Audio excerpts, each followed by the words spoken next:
Hello, and welcome back to Historical Terminology. Um, I'm back. We're going to be talking about basic military terms today. As you can see, I'm repping my alma mater, Lawrence University. They just finished their 50-year-long tradition of Trivia Weekend, which is a 50-hour-long trivia contest. They just did that this weekend. It goes from Friday all the way through Sunday. It was virtual this year, obviously, because of the pandemic, but still really cool. So I thought I'd rep them a little bit today while we were doing some videos. So let's start talking about basic military terms. And you might have wondered, the last time we talked about some basic terms, we talked about religious terms. Now we're going to talk about military terms, because like I said last time, right, having some basic understanding of some of the terminology that you might come across as a historian is going to be important so that you can be an informed reader, right? Because being a historian involves a lot of reading. So you need some basic training for your historical minds. You understand the military references in which you read. So let's get started. First, let's start off with some generalized terms, some of the things that are just kind of in general, not necessarily related to any particular time period or anything like that. The first word being a standing army, and that's just an army that is ready and capable of being mobilized. So the current U.S. military is a standing army. They're active duty members at all times. They're always ready to go. That makes them a standing army. Now, mobilization is when that military force might be activated. So let's say we needed to move troops to a combat zone for some reason, or let's say right after 9/11 when we invaded Afghanistan, that was a mobilization. So we mobilized our troops and they were sent into the field. Now, a declaration of war is an official announcement of war. So, for instance, in the United States, that would be like when Congress says, okay, we are going to war with someone and the president signs it. That's a declaration of war. Insurgency is when there's an active revolt or uprising. So if there's people actively revolting against a regime or something like that, that would be called an insurgency. A guerrilla is an unmarked fighter who uses unconventional tactics. So in the Vietnam War, the Viet Cong were guerrilla fighters. They didn't wear uniforms and they used unconventional tactics against the U.S. military. An assault is an attack. It's a pretty easy one. Terrorism is an act, usually a military act, designed to create fear in your opponent. Terrorist attacks generally involve blowing things up or doing things that will terrify civilians to make them change their opinions about something. And then total war is when an entire nation's resources are being used for the war. So World War II and World War I were instances where total war were used, where countries devoted everything to the war effort. Combatants are people who fight in a conflict. So anytime you hear the word combatant, that means there's somebody who's from an army who's fighting in a war. The Geneva Convention is a list of rules for warfare, and it was signed after World War II. So after World War II, all that kind of nasty stuff happened, and so we decided as part of the UN to make some rules about warfare. Now, do people follow these rules all the time? No. Do the United States follow these rules all the time? No. No one's perfect when it comes to the Geneva Convention, but it's just kind of the general set of rules that we're supposed to follow. Engagement is when two opposing forces battle each other. So anytime there's an engagement, it means that there's a clash. Routed is when an opponent is overrun. So if you're about to lose and they charge through you, that's being routed. A retreat is when an army decides to break off an engagement and leave the battle. And that happens a lot of times for all sorts of different reasons, strategic and otherwise. A bombardment is when you attack from far away. So, for instance, you could set up a bunch of cannons and fire at the enemy, or you could, nowadays you just use planes, I guess, or drones, but that's still a bombardment. An airstrike is any attack from the sky. So anytime an airplane is used to drop a payload, drop a bomb on something, that's an airstrike. And then the supply train, kind of an outdated term nowadays, but back in the day, it would be like the actual long train of supplies that you'd bring along with you as you fought a war, right? Lots of carriages filled with all the different things that you need. More general terms. Wow, I forgot how long this one was. General terms. Dogfight is a sky battle between two airplanes. A sortie is a group of planes going on a mission. So instead of calling it something else, they call it a sortie. A fleet is just a large group of ships. A battalion is a large group of soldiers. Same thing with a brigade. These two are the bigger ones, and then a regiment is a smaller group of soldiers, and then a platoon is an even smaller version. So the smallest unit in an army is a platoon. It kind of goes platoon, regiment, battalion, brigade. I'm pretty sure. Call me out on that if I'm wrong. Types of military forces you're going to come across. We've got an army, which is matters on land, right? They're the land battlers. Navy, those are the people who fight at sea. Marines are amphibious soldiers that can be deployed from sea. That's a relatively new thing. We're talking right around in the 1900s is when Marines started coming around. Cavalry are soldiers who are on horseback. The Air Force are people in the sky. The special forces are usually special units used for recon or operations outside the bounds of normal soldiers. So if you think about SEAL Team 6, the Navy SEALs, those kind of people, Delta Force, those are all special forces. The artillery are forces charged with large guns, like cannons and big guns, basically. And then armored divisions are people who use tanks and big trucks and stuff like that. Those are considered armored troops. There are also different swordsman soldier types. The first type that you're going to be most acquainted with probably is infantry, and those are ground soldiers, and they're called infantry nowadays because they have rifles and they run around and they shoot things. A seaman is a standard member of the Navy. A Marine, like I said, specializes in amphibious operations, but they can do other things as well. A grenadier is soldiers who deal with explosives. Sometimes they deal with cannons. Pilots are people who fly warplanes. A pikeman is a soldier with a long spear. A swordsman is someone who specializes in swordsmanship. Archers are soldiers who utilize bows and arrows. Anti-armor is any soldiers who specialize in the destruction of enemy armor. A knight is a medieval warrior who rode horses and used swords. A dragoon is another type of horse warrior, but they use pistols or rifles. Horse archers are people who ride on horses and shoot bows. Armored are people in tanks and stuff like that. Parachute troops are the ones who jump from planes. They were used a lot during the World Wars. And then snipers are people who specialize in targeting individuals and shooting them from far away. Let's talk a little bit about military rankings as well, because you're going to see those things as well when you read through historical things.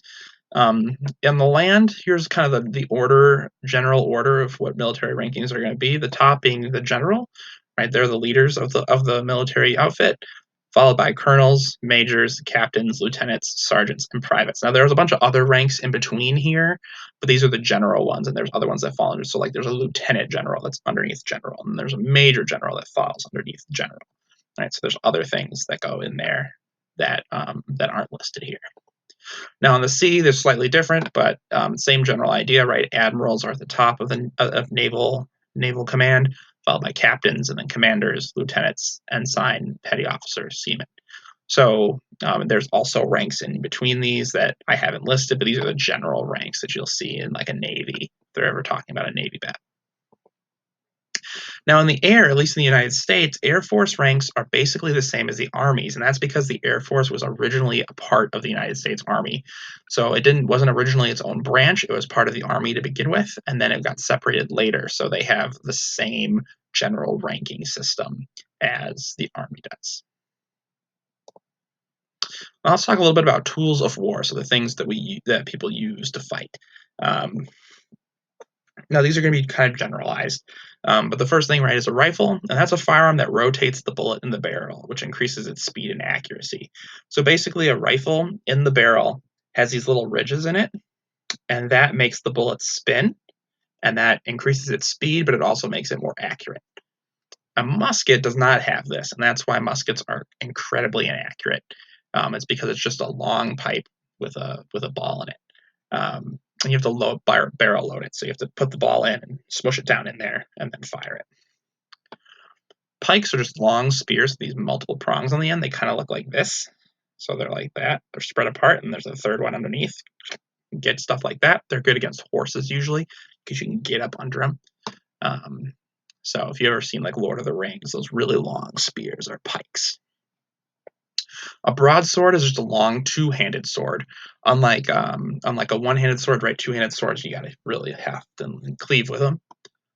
A bow, just a mechanism to fire an arrow, right? You know the general idea. It's wood with a string attached. You can pull it back.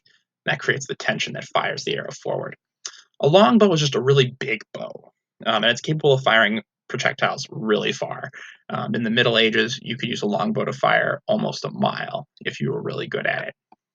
Then a crossbow is a mechanical bow, basically. It does all the work for you. Lances are long spears used in conjunction with horses. So if you ever see like knights like charging at each other on horses with those spear things, those are lances. A cannon, right, is a large gun capable of firing large shells long distances. A grenade is a hand-tossed explosive device. A tank is a large armored vehicle capable of withstanding enemy fire. So they were originally introduced in the First World War as a way to get through all the firing in there because they had much more advanced weaponry, and they've gotten stronger and better since then. Machine guns, right, also introduced around World War I, but they were starting to exist before that. And it's a firearm capable of firing a large amount of munitions quickly. So in World War I, these became really popular because of the combat at the time, and they were able to pin down enemies. Flamethrowers shoot fire, limited range. They were also kind of introduced into warfare around World War I, but flames had been used in other ways before that. A sidearm is oftentimes a pistol, and it's carried by officers, but nowadays, regular troops also have sidearms as well. So now the ships of war, just some general ones to know about. A trireme is an ancient ship used for ramming and boarding. They had both sails and rows so that you could move quickly and maneuver if you had to, if there wasn't very much wind. A caravel is a smaller, lighter ship used by the Spanish and the Portuguese in the 1400s. Those are the ships that really were used to explore around the world. So the ships that came to the United States from Europe, those were caravels. A galley is a moderately sized transport ship, and a galleon is a larger one. These are the kinds of ships that the Spanish would use to move their gold around when their empire was really large back in the 1400s. A man of war is a large warship capable of fast speeds and deadly cannon barrages. These are the kind of ships that you would see in Pirates of the Caribbean, used by the British. Those are man of wars. Frigates are like the upgraded version of a man of war. They're slightly larger, more cannons and whatnot. A sloop is a one-masted sailboat, real small, real tiny. They're the kind of things that you'd see like in modern-day sailing races, but they used to use these for war too. Now, an ironclad is an industrial era ship, and these ships were made of iron and they ran off of steam engines, so they were capable of absorbing some blows before they went down. Aircraft carriers were specifically designed for carrying and launching aircraft, and they came around in World War II. Destroyers are the new frigate, right? They're really big, they're really armed. They're the kind of general gunships that you'd see the Navy using nowadays.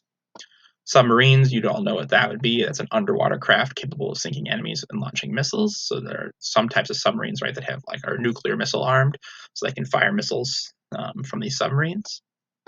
A corvette is just a fast-moving attack ship, and then a rapid assault craft is a quick transport to get people from a boat to the land. When it comes to planes that are used in war, there's several different types. We've got fighters. These are the planes designed to intercept and fight other planes. And then bombers, and those are planes designed to drop payloads of bombs on targets. Nowadays, we have what are called stealth bombers, and these are ones that can fly so high that they can evade radar and detection. So they're very potent in that way that you can use them like that. The most famous one being the V2, I believe it's called. It kind of looks like a triangle with edges cut out of it. It's pretty cool. Attack helicopters, these are designed to fire missiles and disperse men on the ground. These are like Apache helicopters. If you've seen, I'm trying to think of what movie it is. There's a couple different movies where you could see, Black Hawk Down, for instance, is one where you could see an Apache helicopter in action. Air balloons were used back in the 1800s, and they were mostly used as reconnaissance. So they'd fly them up in the air, and then they could see what everybody was doing. But those are super dangerous because they could just shoot them out of the sky, right? Because balloons pop. UAV is an unmanned aerial vehicle, and these are used for reconnaissance. Basically, it's just a drone used for recon, whereas there are other drones that are used to deliver airstrikes, and the United States has been using those a lot recently in the conflicts that they've been involved in because it lessens the impact on American lives to use these drones. And finally, we're going to talk about some military strategy words that you might see when you're reading some sort of historical document. The first one is siege, and that's surrounding a fortress or city for a prolonged attack. So anytime you kind of surround a city and like force them to be stuck inside there and bombard them, that's called a siege. Flank is the side of a military formation. So if you have your forces set up, the sides of it is the flank. A trench is just a long hole in which soldiers can be stationed. Those were really popular in World War I, but we still use them from time to time nowadays. A charge is when soldiers run or assault a target. So anytime soldiers run across maybe like an open field to attack something or something like that, that's a charge. Blitzkrieg is a popular one during World War II, and that was the German strategy for quick all-out attacks that overwhelmed their opponents. That's how they were able to conquer so much of Europe so quickly, was this Blitzkrieg strategy. An airdrop is when you drop supplies off to soldiers from the sky. So let's say someone is in a siege, an airdrop could potentially stop that from being a siege, right? Because you can supply them from the outside. And then reconnaissance, right, is gathering information about enemy troops or supplies. A false flag operation is when there's an attack designed to pin the blame on another group. A scorched earth campaign is when the army destroys the land it travels through. This is the kind of campaign Sherman did in the South during the Civil War. He burned most of the Southern supplies and destroyed their railroads and stuff like that. That's called a scorched earth campaign. A foxhole is a protective hole soldiers can use to take cover in. Fortifications are just any type of fort, barrier, or protection made to help soldiers. An ambush is a surprise attack. A pincer maneuver is when an army would split into two portions and then pince, right, the enemy. And then patrolling is when small groups of soldiers walk through areas looking for the enemy or securing their surroundings. Oftentimes, this is when people would be ambushed during the Vietnam War. They'd be out on patrol, and the Viet Cong would ambush them while they were on patrol. Thank you so much for watching another historical term video. I hope you're enjoying these and you're learning something about them, about the things I'm talking about. If there's something that you want covered in these videos, go ahead and leave a comment. I do read those, and I will add it to my list, and I'll make sure that I can cover it for you if that's something that you're interested in learning about from a historical point of view. Hope you're having a great day. Hope you enjoyed the video. See you next time.